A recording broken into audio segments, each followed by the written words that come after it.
विद्या के क्षेत्र में कभी भारत का ऐसा बोलबाला था कि विदेशों से विद्यार्थी नालंदा विश्वविद्यालय में शिक्षा लेने आते थे। लेकिन फिर कुछ ऐसा हुआ कि ये सब बातें बस इतिहास बनकर रह गई। आखिर ऐसा क्या हुआ जिसने भारत को विद्या विहीन करने का प्रयास किया? आइए जानते हैं नालंदा विश्वविद्यालय का इतिहास क्या है।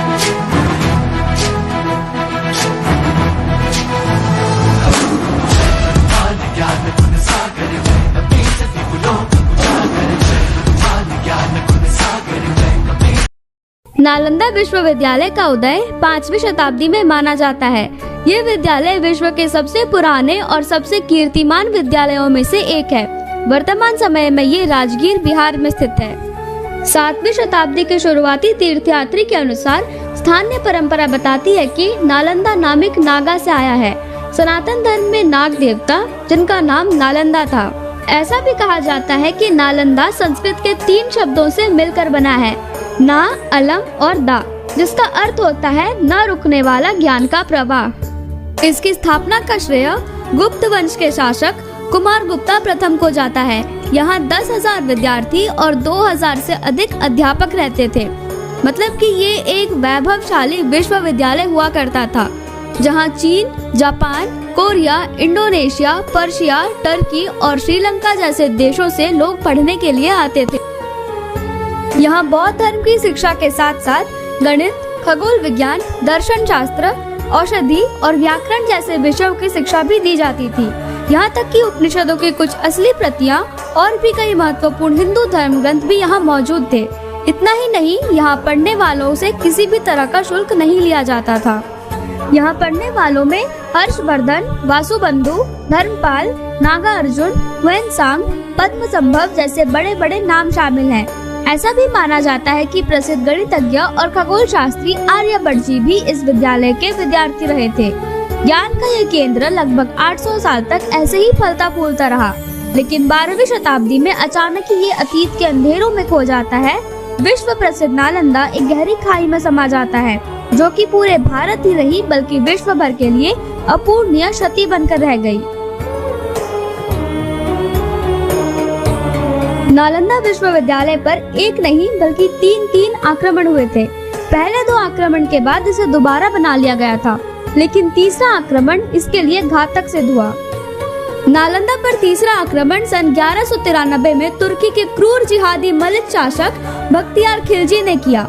आइए जानते हैं इसके पीछे की कहानी को कि आखिर ऐसा क्या हुआ जिसके कारण बख्तियार खिलजी ने नालंदा विश्वविद्यालय को ध्वस्त कर दिया। एक बार बख्तियार खिलजी बहुत बीमार पड़ गया था।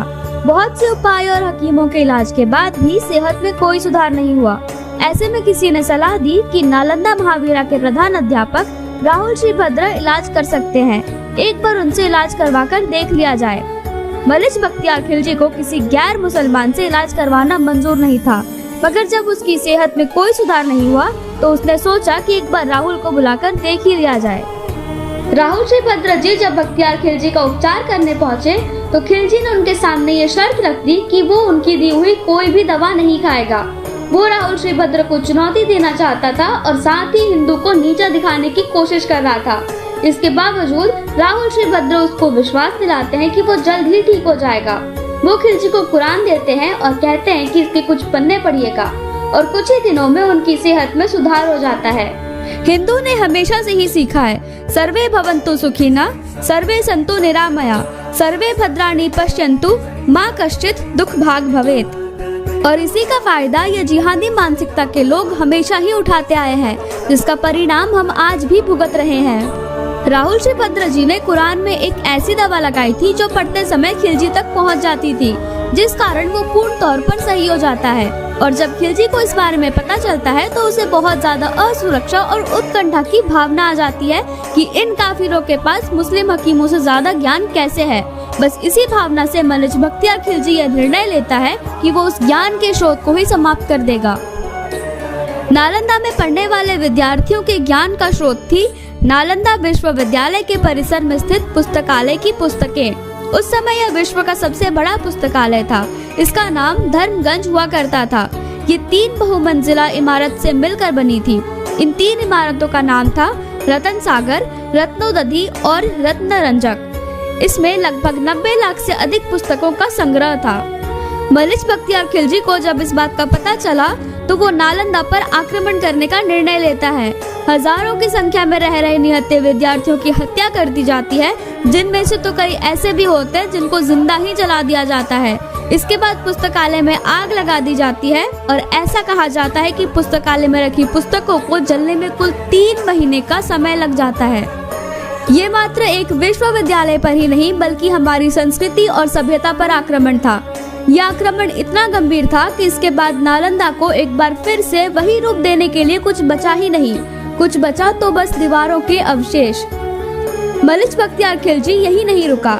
नालंदा के बाद उसने बिहार में स्थित विक्रमशिला और ओदांतापुरी नामक विश्वविद्यालयों को भी नष्ट कर दिया। ये मात्र भारत ही नहीं बल्कि पूरे विश्व के लिए हानि था। एक जिहादी की ईर्ष्या के कारण हजारों वर्षों का ज्ञान संग्रह जलकर राख हो गया। अब इस ज्ञान संग्रह को दोबारा नहीं प्राप्त किया जा सकता, परंतु भारत सरकार ने नालंदा महावीरा को शैक्षिक केंद्र यानी एजुकेशनल हब बनाने की शुरुआत की है। जब भारत के पूर्व राष्ट्रपति माननीय डॉक्टर APJ अब्दुल कलाम ने मार्च 2006 में बिहार राज्य विधानसभा को संबोधित करते हुए प्राचीन नालंदा विश्वविद्यालय को पुनर्जीवित करने का विचार रखा, तब पुराने नालंदा के पुनर्निर्माण के सपने को साकार करने के दिशा में पहला कदम उठाया गया था। लगभग उसी समय सिंगापुर सरकार ने भारत सरकार को नालंदा प्रस्ताव प्रस्तुत किया और प्राचीन नालंदा को एक बार फिर से एशिया का केंद्र बिंदु बनाने के लिए उसे फिर से स्थापित करने का सुझाव दिया। उसी भावना में बिहार की राज्य सरकार के दूरदर्शी विचार को अपनाने के लिए तत्परता से आगे बढ़ने के लिए भारत सरकार के साथ परामर्श किया। साथ ही इसने नए नालंदा विश्वविद्यालय के लिए उपयुक्त स्थान की खोज शुरू की। प्रकृति के पास होने के आधार पर राजगीर हिल्स में 450 एकड़ भूमि का अधिग्रहण किया गया। इस प्रकार बिहार राज्य और भारत सरकार के बीच उच्च स्तर के सहयोग ने नालंदा विश्वविद्यालय की स्थापना शुरू से ही अपने नए अवतार में की। जाने माने अर्थशास्त्री अमर्त्य सेन को इस विश्वविद्यालय की संचालन समिति का अध्यक्ष भी बनाया गया। सितंबर 2014 में विश्वविद्यालय ने छात्रों के पहले बैच के लिए अपने दरवाजे खोले। लगभग 800 वर्षों के अंतराल के बाद एक ऐतिहासिक विकास का आरंभ हुआ। नालंदा के साहित्यिक और सांस्कृतिक विकास के बिना भारत का विकास अधूरा है। यहाँ की संस्कृति और ज्ञान परंपरा के कारण ही भारत विश्व गुरु कहलाता है।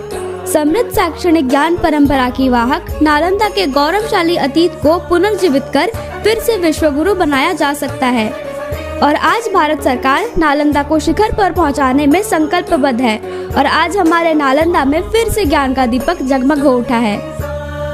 तो आज के लिए बस इतना ही। आप सबसे फिर मिलेंगे अगले वीडियो में। तब तक के लिए हर हर महादेव। शांति ब्रह्म शांति सर्वगं शांति शांतिरेव शांति सामा शांतिरे।